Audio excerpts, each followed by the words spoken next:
Bonjour tout le monde, j'espère que vous avez passé un excellent week-end. Allez, nous revoici pour continuer ce chapitre-ci des transformations du plan. Exercice supplémentaire qui était votre devoir. Alors, nous avions comme identification des mouvements, il fallait indiquer le verbe. Le verbe ici, c'est glisser. Là, c'est retourner, parce que c'est la différence avec tourner, parce que là, ça tourne dans le dernier. Et dans le troisième, c'est tourner d'un demi-tour. Symétrie orthogonale. Alors, je rappelle qu'on peut utiliser, comme ils disent, uniquement le quadrillage. Si on est perdu, on peut utiliser l'équerre Aristo. Alors, je compte 3 carrés pour le point A à droite.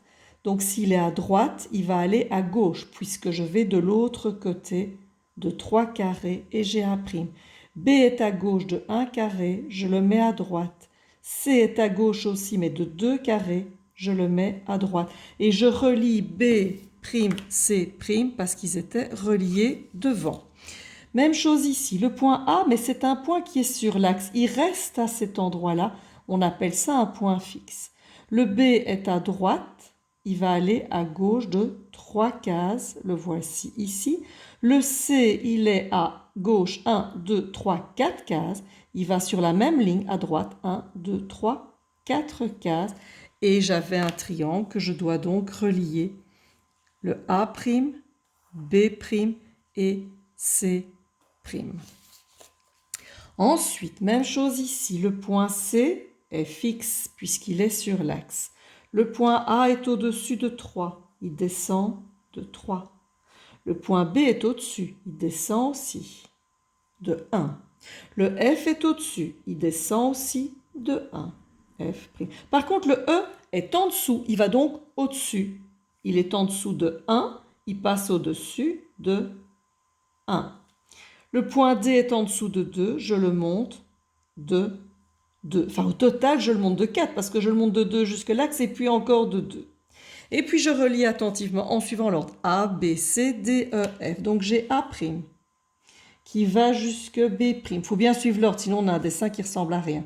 Puis, j'ai C', et puis j'ai D'. Je vais écraser mon crayon d'abord. Je vais aller sur E'. Et je vais terminer avec le dernier point que je dois relier à A'. Voilà la figure. Ici, même chose. Alors, on se rappelle, là, j'ai pas de point fixe. Regardez, il n'y a personne sur l'axe. Alors, on se rappelle qu'on peut utiliser les quadrillages. Par exemple, B, si je pars perpendiculairement, je croise un demi-carré. Donc, je vais croiser un demi-carré dans l'autre sens pour B'. Par contre, alors on peut utiliser son équerre, regardez, en mettant bien la ligne sur la ligne. Je vois que A, je croise 1 carré et demi, donc 1 carré et demi, A'. Le C, je ne croise que 1 carré en diagonale, donc je vais faire un seul carré en diagonale. Et D, je croise 1, 2 carrés et demi, donc 1, 2 et demi. Ouh, j'arrive pile en bas, voilà. Et je relie A', je passe à B' de l'autre côté, je retourne à C', je reviens à D' pour terminer à A'. Et voilà l'image. Alors ici, l'image de la figure 3 par la symétrie orthogonale d'axe NF. Prenez un bic et un crayon, voilà, moi j'avais pris ici une brochette. J'ai pris NF, donc vous voyez, j'ai mis ma brochette sur NF. Où est la figure 3? Elle est en haut. Elle doit aller donc de l'autre côté, donc elle doit aller en bas. J'ai donc la figure numéro 5. Je change d'axe, axe BK. BK, BK, ici. Alors la figure 1, elle est à gauche, elle va donc aller à droite. Ça devient la figure 2. Symétrie CJ. CJ, c'est au milieu ici. J'ai qui est devenu la figure 4? Mais la figure 4 est là, c'est qui est allé sur 4? C'est la figure numéro 8. Ensuite, j'ai la figure 9 et la figure 10. Quel est l'axe entre les deux? C'est ici. Si je me mets là, vous voyez que j'ai bien 9 à gauche et 10 à droite. Et qu'est-ce que j'ai tracé? Je me suis mis sur CJ. J, pas de crochet, vu que je vous rappelle que c'est une droite infinie. Même chose, la figure 2 et la figure 6. 2 est en haut, 6 est en bas. Je vais donc mettre un axe comme ça. C'est l'axe NF que j'ai mis. NF.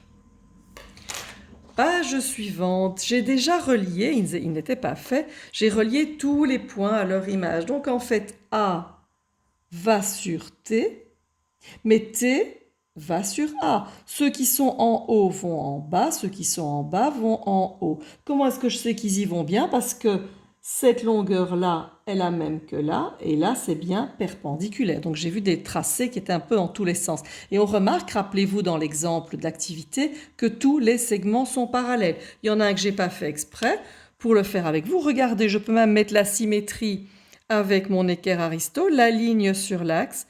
Je vois 1,9 cm au-dessus et je vois 1,9 cm en dessous. Je vois des points qui sont fixes, par exemple le point O va sur O. Donc quand je fais RT, je cherche R, R va sur L, L. Et T va sur A. Donc, ça devient là. Et donc, chaque fois que vous avez ça, eh bien, il faut faire en fonction. Par exemple, ce mot-ci, ND, le point N, il reste sur N. Donc, ça fait N. Mais le point D a été sur E. Donc, ça, c'est un E. Je laisse un petit peu refaire pour ceux qui avaient eu du mal. Voilà, nous repassons à la suite. Nous allons revenir à la page 311. Alors, page 311, on avait donc, rappelez-vous, page 310, tracé les segments qui étaient séquents. On avait appelé concourant en haut. On avait remarqué que O était le milieu et donc on peut dire que l'élément caractéristique d'une symétrie centrale est un point qui est appelé le centre. Exercice 1, je fais avec vous, je l'ai préparé ici. Exercice 1. Donc vous l'avez ici, page 311, l'exercice 1. On refait du quadrillage, mais tout à l'heure, il y a 2 secondes, je faisais au-dessus de l'axe. Ici, je dois passer au-dessus du centre O. Donc, chaque fois que j'ai un point A, je vais aller tout droit jusqu'au centre, et vous voyez que j'avance de 3 carrés. Donc, il faut que j'avance, j'étais à gauche, donc je vais à droite de 3 carrés. 1, 2, 3 carrés, vous avez A', faites-le en même temps, page 311. Le B, il est en haut de 2 carrés, donc il va en bas de 2 carrés. Le C, il est sur le centre, donc il reste sur le centre. Comment on appelle quand on a ça? On appelle ça un point fixe.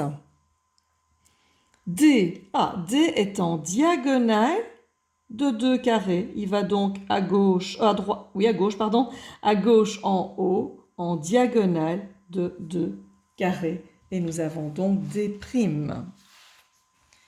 Exercice 2. De nouveau, le centre O en bleu. Je prends A. Alors, vous pouvez, même chose, faire l'utilisation de l'équerre Aristo. On ne va plus utiliser l'axe puisque ça n'est plus une droite, c'est un point. Donc, quel est le point que vous allez utiliser? C'est le point 0. Donc, vous allez mettre, par exemple, le 0 sur le O. Vous regardez A. Voilà, si je regarde A, j'ai 1,1 cm. Je croise 2 carrés. Eh bien, je vais faire 1,1 cm et croiser 2 carrés. Et j'arrive ici en dessous de B. Même chose pour B. On voit que je croise 2 carrés. Je vais croiser 2 carrés. Un autre moyen de faire, si vous comprenez moins bien, comment arriver de B jusqu'à O en suivant les lignes? Eh bien, je descends de 1 et je vais à gauche de 2. Eh bien, je continue, je descends de 1 et je vais à gauche de 2, vu que je dois continuer de l'autre côté. Le point D, facile, il est en dessous de 2, il va aller au-dessus de 2, et voilà D'. Et le point C est de nouveau un point qui ne bouge pas, on marque égal C', c'est un point fixe.